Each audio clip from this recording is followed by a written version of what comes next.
Bonjour mesdames et messieurs, frères et sœurs. Comme nous avons l'habitude de discuter entre nous sur votre chaîne Urimbaya Web TV, aujourd'hui nous allons continuer sur la suite d'entreprendre en Afrique. Comme on a déjà discuté de la nécessité d'entreprendre et le rôle de la diaspora africaine dans l'initiative d'entreprendre, de leur capacité aussi compte tenu du jeu des devises sans parler des autres avantages. Aujourd'hui, nous allons parler du réseau des entreprises, de la nécessité d'avoir des réseaux d'entreprises et quelques pièges ou erreurs à éviter pour que le système de réseau d'entreprise fonctionne correctement. Ce que nous développons n'est que constat de fait sur le terrain. Comme je disais tout à l'heure, il est indispensable d'avoir des réseaux d'entreprises lorsqu'on entreprend des activités professionnelles. Lorsqu'on commence une petite entreprise ou une très petite entreprise, on a parlé de ces cas et les blocages qu'il faut éviter pour ne pas rester tout le temps dire je ne peux pas créer une entreprise. Lorsqu'on se lance, il faut essayer de voir tes besoins. Dans tes besoins, en fait, quels sont tes autres amis ou camarades, quel que soit le statut et la capacité de les entreprises, qui peuvent collaborer avec toi. On ne peut pas avoir toute la chaîne de notre structure immédiatement. Et c'est le temps et votre capacité à développer que vous pouvez avoir une très grande structure qui va couvrir tous les points de votre activité professionnelle. Pour un départ et pourquoi pas vraiment dans le temps, pour être solidaire aussi, avoir une société solidaire, ne pas collaborer avec d'autres jeunes entrepreneurs qui complétera votre activité.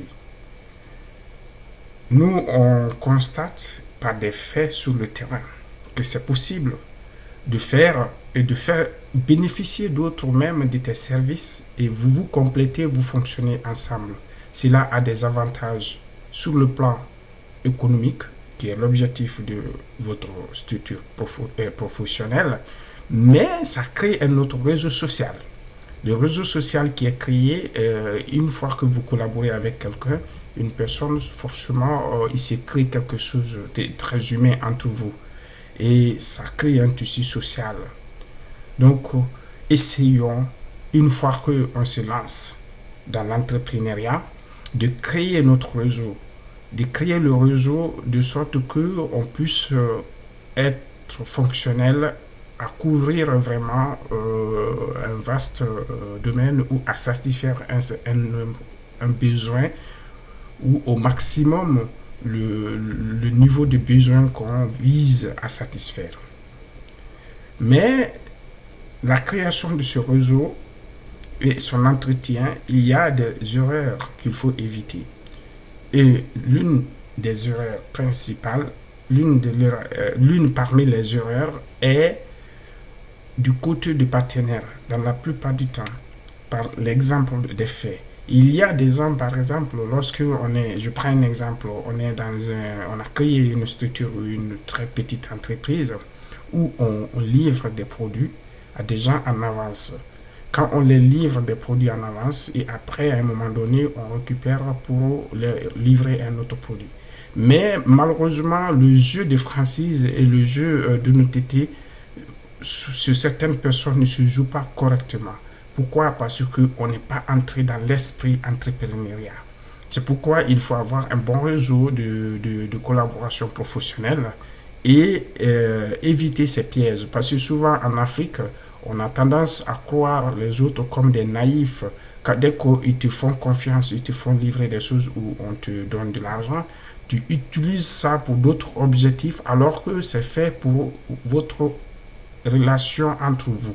Donc, essayons d'être honnêtes, de cultiver un autre réseau afin d'avoir de bénéficier tout ce qui va avec.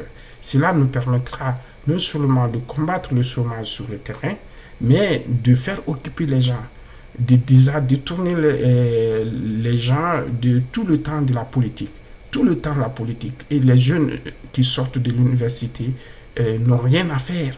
Ils n'ont pas de travail, c'est normal, parce qu'il n'y a pas d'entrepreneuriat, il n'y a pas d'entreprise sur place.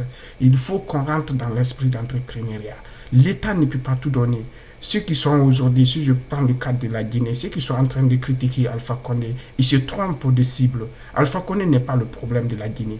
Le problème de la Guinée, c'est la capacité du système éducatif de faire produire des jeunes capables de, au moins dans chaque promotion, dans chaque génération, qu'il y ait un pourcentage qui se lance sans se poser des questions dans l'entrepreneuriat. C'est ce qui n'existe pas. Ça n'existe pas. Tout le monde pense que si ce n'est pas l'État, on ne pourra rien faire. C'est pourquoi on ne bouge pas. Et il faut qu'on bouge, notre génération. On doit essayer de prendre ça en charge. Le monde est très évolué. Grâce aux réseaux sociaux, grâce à Internet, aujourd'hui, on sait ce qui se passe partout dans le monde. L'Occident, le monde occidental, ce sont ces choses-là qui font fonctionner. L'État emploie peu de personnes. Ce sont ces choses-là, ce sont les entreprises privées, ce sont des associations, des ONG qui font fonctionner la société occidentale. Il faut qu'on rentre dans ça. La solidarité africaine telle qu'elle existait n'existera plus. C'est notre monde qui est comme ça. Il faut qu'on crée une solidarité professionnelle. Il faut qu'on se lance dans l'entrepreneuriat. Je vous remercie et à très bientôt sur votre chaîne.